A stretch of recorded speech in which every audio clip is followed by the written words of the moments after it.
বিসমিল্লাহির রহমানির রহিম। সুপ্রিয় দর্শকবৃন্দ, আসসালামু আলাইকুম রহমতুল্লাহি বরকাত। জুলাই আন্দোলন থেকে একটা নাম খুব বেশি আলোচিত পরিচিত, সেটা হলো মাহফুজ আলম, যাকে আমাদের প্রধান উপদেষ্টা মার্কিন যুক্তরাষ্ট্রে এই আন্দোলনের মাস্টার মাইন্ড হিসাবে পরিচয় করে দিয়েছিলেন।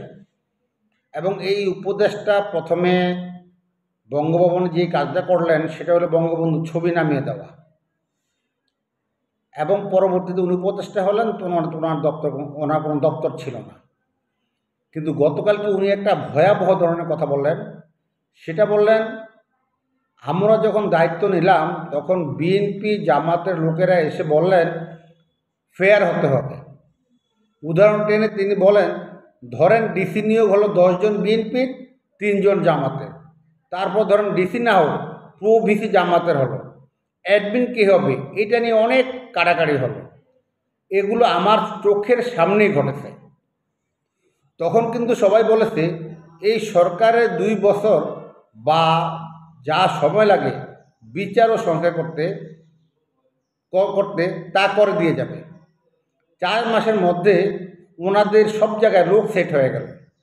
কারো হয়তো 80%, কারো 20%, কারো 30%। এর এরপর ডিসেম্বর থেকে শুরু হলো অসহযোগ আন্দোলন। আমি এই বিষয়টা এই কারণে আজকে গুরুত্বের সাথে নিচ্ছি, যদি বিএনপি এবং জামাতের লোক এভাবে সরকার সেট করে থাকে তাহলে এই সরকার কতটুকু কার্যকর।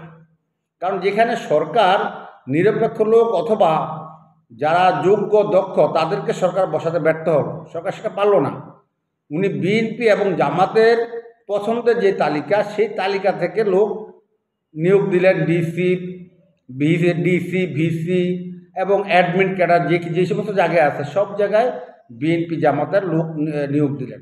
তাহলে এখন এই প্রহসন দিয়ে আগামীতে একটি নির্বাচন কীভাবে সম্ভব? এর মধ্যে উনি আরও আশঙ্কা করছেন, মাহফুজ আলম, উনি আরও 1 মাস থাকতে পারবেন কিনা, উনি উপদেষ্টা থাকতে পারবেন কিনা, না পদত্যাগ করতে হয়। ওনার মনে হঠাৎ করে এটা কেন আসলো সেটা আমি জানি না। উনি এই প্রসঙ্গে বলছেন, এই প্রসঙ্গে উপদেষ্টা মাহফুজ বলেন, এই সরকার একটা বড় ক্রাইসিস আছে, আমাদের গদি কখন চলে যায় সেটা নিয়ে। তিনি আরও বলেন, গত 1 মাস ধরে গুঞ্জন শোনা যাচ্ছিল মিডিয়া পাড়ায় ছাত্র উপদেষ্টারা নেমে যাবেন। এতে ছাত্র উপদেষ্টার দপ্তর কাজ করা বন্ধ করে দিয়েছে, কাজ স্লো হয়ে গেছে। তো এই যদি ওনাদের একজন গুরুত্বপূর্ণ উপদেষ্টা এবং প্রধান উপদেষ্টা খুব আস্থাভাজন মাহফুজ আলম, সে যদি এই ধরনের আশঙ্কার কথা বলেন তাহলে এই জিনিসটা ভয়াবহ। গতকালকে একটি অনুষ্ঠানে, সে অনুষ্ঠানে বিভিন্ন দলের নেতৃবৃন্দ ছিলেন সবার সামনে প্রকাশ্যে, এবং এটা অনেকেই আমি দেখছি বিভিন্ন মিডিয়া লাইভ প্রচার করছে, তার এই বিষয়গুলা। তো আমার মনে হয় না এই যে এখানে উনি খুব চমৎকার কথাভাবেই প্রশাসনকে কীভাবে দলীয়করণ করা হয়েছে, সরকারের নিয়ন্ত্রণের বাইরে কেউ দলীয়করণ করেছে। আমি শুধু এই যে ভিসি ডিসি অ্যাডমিন এটা না, নির্বাচন কমিশনটাও আমার মনে হয় সেরকমই হয়েছে, পছন্দের লোক দিয়ে নির্বাচন কমিশনকে সাজানো হয়েছে। আর মনে হওয়ার কিছু না, আমি মোটামুটি নিশ্চিত প্রশাসনের লোক দিয়ে সাজানো হয়েছে। এবং এখানে স্বাধীনতা বিরোধী যে শক্তিরা আছে তাদের 80% লোক নির্বাচন কমিশনে আছে। আর ওই দিন তো আমি একটা কন্টেন্ট করলাম, আমাদের সিইসির যেই ধরনের বক্তব্য, যেই ধরনের তাচ্ছিল্যপূর্ণ বক্তব্য, একটা বৃহৎ রাজনৈতিক দল জাতীয় পার্টি নিয়ে উনি তাচ্ছিল্য কথা করলেন, সেটা খুব দুঃখজনক। এই জাতীয় পার্টি বাংলাদেশটা শাসন করেছে 9 বৎসর, এবং অনেক উন্নয়ন করেছে, অনেক সংস্কার করেছে, অনেক বিকেন্দ্রীকরণ করেছে, এবং গত 36 বছর প্রতিকূল পরিবেশে এই দলটা টিকে আছে। তো এই দলটা নিয়ে যদি তাচ্ছিল্য করেন তাহলে নির্বাচনের সময় উনি কী করবেন? আজকে যে মাহফুজ আলম যে কথাটা বললেন এটা তো খুবই গুরুত্বপূর্ণ বিষয়। বৈঠকে অনেক দল ছিল, সেখানে আলোচনা ছিলেন বিএনপির চেয়ারপারসন উপদেষ্টা জহিরুদ্দিন স্বপন, জাতীয় পার্টির মহাসচিব শামীম হায়দার পাটোয়ারি, গণফোরামের সভাপতি ভারপ্রাপ্ত অ্যাডভোকেট সুব্রত চৌধুরী, জামাতের সহকারী সেক্রেটারি জেনারেল, এরপরে আসছিল বিভিন্ন দল, সাংবাদিক, নাগরিক পার্টি, অনেক লোক ছিল। আমরা কাউকে এই কথাটা এই পর্যন্ত প্রায় 24 ঘন্টা পেরিয়ে গেছে, এই বৈঠকের যেই মাহফুজ আলম যে কথাটা বলছে বিএনপি এবং জামাত থেকে তার কোনো প্রতিক্রিয়া এখনও আসে না। তার মানে ঘটনাটা অসত্য না, ঘটনা সত্য। তাছাড়া উনি সরকারের খুব কাছে ছিলেন, সরকারের উপদেষ্টা। উনি এই কথাটা মানে জেনে শুনেই বলছেন এবং বুঝে শুনেই বলছেন, তথ্য সঠিক দিকে দেখে বলছেন।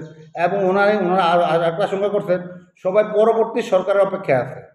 উনি নিউজটার হেডলাইনটা যেটা, সবাই পরবর্তী সরকারের অপেক্ষা আছে, কখন নামবো জানি না। তো পরবর্তী সরকারটা কীভাবে আসবে? নির্বাচনের মাধ্যমে। এই যে গত 1 বছর 14 মাস এই সরকারটা চলতেছে, এখানে নতুন কোনো বিনিয়োগ নাই, নতুন কোনো কাজ নাই, নতুন কোনো কিছু নাই, নতুন কোনো কিছু নেই। পুরনো অনেক কাজ বন্ধ রেখে শুধু কিছু রিজার্ভ দেখানো হইতেছে।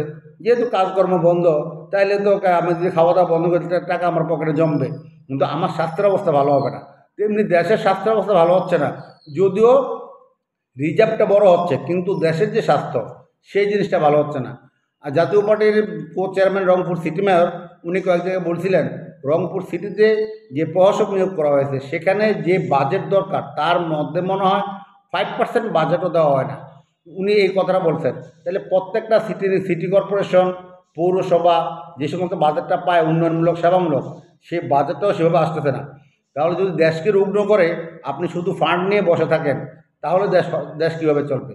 এর আগে পদ্মা সেতু থেকে আমাদের ফিডব্যাক আসতেছে, আমাদের কর্ণফুলী টানেল থেকে ফিডব্যাক আসতেছে, তারপরে মেট্রো রেল থেকে আমাদের ফিডব্যাক আসতেছে, কিন্তু নতুন কোনো কর্মসূচিতে কোনো হাত দেন নাই। শুধু ভাগাভাগির মধ্যেই এই সরকার মোটামুটি আমি মনে করি সফল হয়েছে।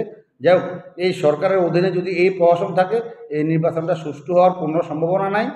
সুষ্ঠু হওয়ার নয়, এই টোটাল প্রশাসন এবং নির্বাচন টোটাল প্রশাসন যদি ঢেলে সাজানো না হয়, তাহলে একটা সুষ্ঠু নির্বাচন হওয়ার কোনো সম্ভাবনা আমরা দেখছি না।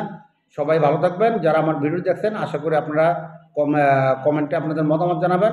আসসালামু আলাইকুম ওয়া রাহমাতুল্লাহি ওয়া বারাকাতুহু।